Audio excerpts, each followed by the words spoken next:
నా పేరు డాక్టర్ రామ్ గోపాల్. నేను హైదరాబాద్లో దిల్సుఖ్ నగర్లో మెట్రో పిల్లర్ నంబర్ 1552 మీ సేవా రోడ్ మంజుసుధ మల్టీ స్పెషాలిటీ హాస్పిటల్లో పనిచేస్తాను. ప్రతిరోజు పొద్దున 10 నుంచి 2 వరకు, ఆదివారం కూడా పనిచేస్తాను. మిత్రులు పీనల్ ఇంప్లాంట్ గురించి అడుగుతున్నారు, దాని గురించి చెప్తాను. పీనల్ ఇంప్లాంట్స్ 5-6 వెరైటీస్ ఉన్నాయి. ముఖ్యంగా ఇందులో మాల్యబుల్ అంటే వంగేవి అని అర్థం. ఇప్పుడు ఇది ఉంది, ఇది మాల్యబుల్ వంచడానికి. ఇంకొకటేమో ఇన్ఫ్లేటబుల్ అంటే అది బెలూన్ లాగా ఉంటుంది. మనం స్విచ్ చేసినప్పుడు దాంట్లోకి సిలికాన్ ఫ్లూయిడ్ వచ్చేసి అది దాన్ని స్ట్రెంగ్త్ని ఇస్తుంది. మళ్ళీ 2 సార్లు స్విచ్ చేస్తే లోపలికి వెళ్ళిపోతుంది. దాన్ని అవి బెలూన్ టైప్ అంటారు. ఇవేమో సెమీ రిజిడ్ రాడ్స్ అంటారు. ఈ రాడ్కు శక్తి ఉంటుంది. ఇవి సెమీ రిజిడ్ అయినా ఇవి రిజిడ్ ఇనఫే. ఇవి 500 గ్రాముల బరువు ఈజీగా మోయగలవు. సెమీ రిజిడ్ అంటే రిజిడిటీ లేదేమో అని అనుకోవడం పని లేదు. ఇవి మాల్యబుల్. సెమీ రిజిడ్ అనే దానికన్నా కూడా ఇవి మాల్యబుల్ అనేది బెటర్ వర్డ్. దీన్ని ఇంప్లాంట్స్ ఎవరు వేసుకోవాలి అంటే దీంతో వయసుతో నిమిత్తం లేదు.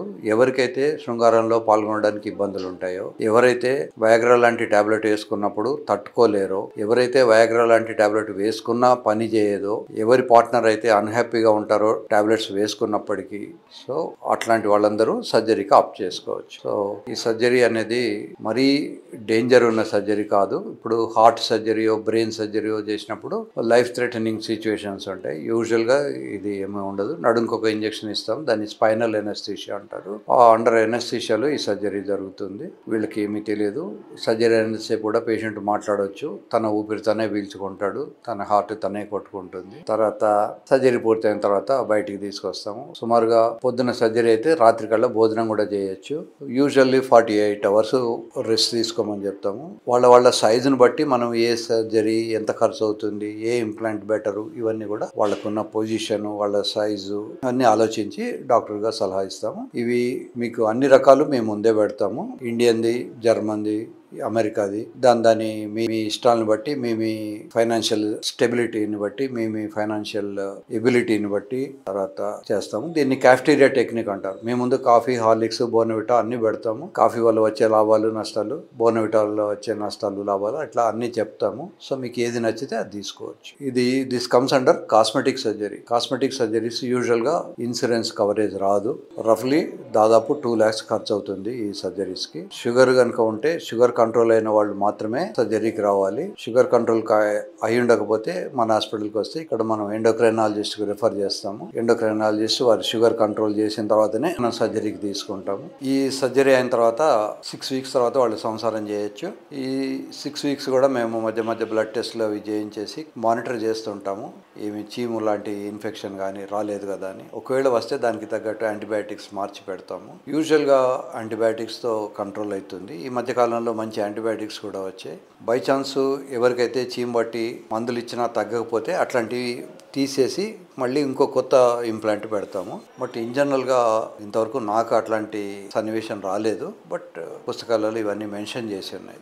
రెండోది న్యాచురల్ ఎక్స్పల్షన్ అంటారు. దానిచ్చదే బయటికి రావచ్చు. ఒకటేమో ఇన్ఫెక్షన్, రెండోదేమో న్యాచురల్ ఎక్స్పల్షన్. యూజువల్గా ఇవన్నీ ఫస్ట్ 7 monthsలోనే ఈ ప్రాబ్లమ్స్ అన్నీ ఉంటాయి. మన దగ్గర సర్జరీ చేయించుకొని దాదాపు 15-20 ఏళ్ల కింద నుంచి చేయించుకున్న వాళ్ళు ఉన్నారు. వాళ్ళందరికీ కూడా బాగానే ఉంది. ఒక 2-3 మాత్రమే ఇట్లాంటి ప్రాబ్లమ్స్ వచ్చాయి. స్పాంటేనియస్గా దానిచ్చదే ఎక్స్పల్షన్ అయిన అతనికి హైపర్ లిపిడిమియా అంటారు. కొవ్వులు చాలా ఎక్కువ ఉన్నాయి. ట్రైగ్లిజరైడ్స్ 1600 అట్లా ఉండేది. కొవ్వులు ఎక్కువ ఉన్న వాళ్ళకు కొన్ని రిస్క్స్ ఉంటాయి. బట్ ఇన్ జనరల్గా ఇది అంత పెద్ద భయపడాల్సిన పని లేదు. ఇప్పుడు హార్ట్ సర్జరీయో బ్రెయిన్ సర్జరీ అయితే డెత్స్ ఉంటాయి, కానీ దీనికి 99.999% డెత్స్ అట్లా ఏమో ఉండదు. కొద్దిపాటి మార్బిడిటీ, కొంచెం నొప్పి వగేరా ఉంటుంది. సర్జరీ తర్వాత కొంత సెన్సేషన్ తగ్గుతుంది, కానీ పూర్తి జీరో అవ్వదు.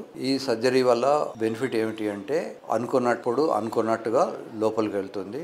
అనుకున్నంత టైం మీరు లోపల ఉంచవచ్చు. అది 5 నిమిషాలైనా కావచ్చు, 5 గంటలైనా కావచ్చు. కనుక మీ ఓపిక, మీ పార్ట్నర్ ఓపికను బట్టి మీరు ఎంతసేపు అయినా ఉండొచ్చు. మనందరికీ ఏమిటి అంటే ఒకసారి లోపల నుంచి ఫ్లూయిడ్ కారగానే అది మెత్తబడిపోతుంది. దాన్ని ఇజాక్యులేటరీ ఫ్లూయిడ్ అంటాం. ఇజాక్యులేషన్ కాగానే మెత్తబడిపోతుంది.